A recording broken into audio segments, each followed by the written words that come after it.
नमस्कार, मैं राजकुमार आपके साथ। जो डेंगू का जो कहर बढ़ता जा रहा है, हमारे साथ ब्रजेश डॉक्टर जी हैं, तो उनसे बातचीत करेंगे। इसके रोग से कैसे बचा जाएगा और किन किन चीज़ों का विशेष ध्यान रखना है इस बीमारी से बचने के लिए। तो सर, स्वागत है आपका।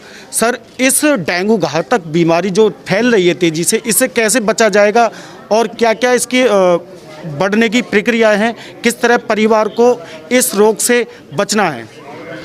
धन्यवाद। इस गांव में सारौल में काफ़ी लोगों को बहुत ज़्यादा संख्या में बुखार के मरीज़ हैं और उसमें से काफ़ी डेंगू भी पॉजिटिव है और ज़्यादातर मरीज़ जो है प्राइवेट अस्पताल में भर्ती हैं। यह सोर्स को हमें ख़त्म करना पड़ेगा। डेंगू को अगर ख़त्म करना है तो उसके सोर्स को ख़त्म करना है। सोर्स का मतलब है लार्वा को।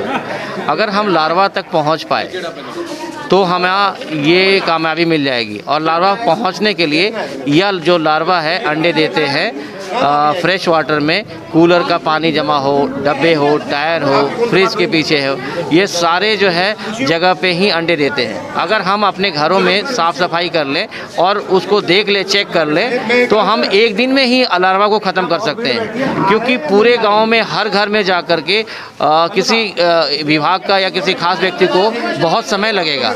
तब तक जो है काफ़ी डेंगू के मरीज़ और बढ़ जाएंगे।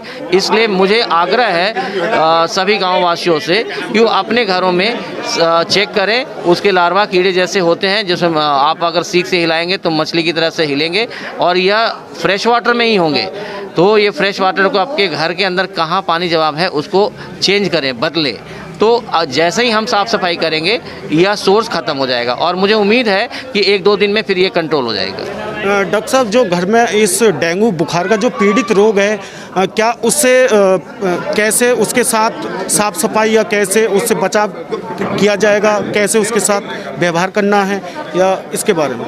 देखिए, इसमें जो डेंगू के मरीज़ अगर पॉजिटिव हो गए हैं तो ये जो प्रेजेंट होगा, क्योंकि मच्छर काटने के बाद अमूमन इंक्यूबेशन पीरियड 3 से 8 दिन का होता है। मतलब इंक्यूबेशन पीरियड का मतलब होता है कि काटने के बाद जो प्रेजेंट करे, जैसे बुखार, दर्द शरीर में, कमजोरी, यह जो सिम्टम्स हैं वो लगभग 3 से 8 दिन के बीच में आते हैं काटने के। तो अब उसको काटने के बाद 8 दिन के बाद पता लगेगा कि मुझे आज बुखार आया, तो ऐसा महसूस होगा कि भैया आजकल में, वो सोचता है कि आजकल में मैंने क्या खाया, क्या किया, वह उस पर सोच में पड़ जाता है। लेकिन घबराने की बात नहीं है। इसमें तरल पदार्थ बहुत लेनी है। तरल पदार्थ जैसे नारियल पानी है, दाल का पानी है, ORS है, ग्लूकोन डी है, घर में शिकंजी बना करके, ये सब तरल पदार्थ अगर वो लेते रहें और दवाइयाँ बुखार की खाते रहें तो डेंगू अगर है भी तो वो ठीक हो जाएगी।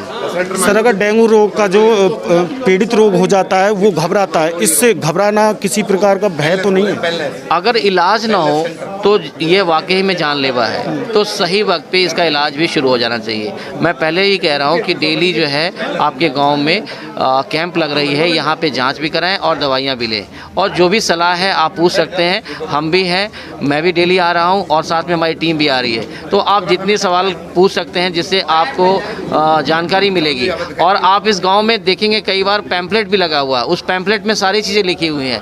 डेंगू से बचाव के क्या क्या कारण हैं और डेंगू होता कैसे है, बच कैसे सकते हैं, वो पैम्पलेट में चिपका हुआ है। जो आशा के द्वारा जो घर में सर्वे हो रही है वह उसमें अगर आप ध्यान से पढ़ेंगे तो आपको कई चीज़ें अपने आप ही मालूम हो जाएगा। तो जागरूक करने की ज़रूरत है। इस जागरूक से ही हम डेंगू को काबू कर सकते हैं।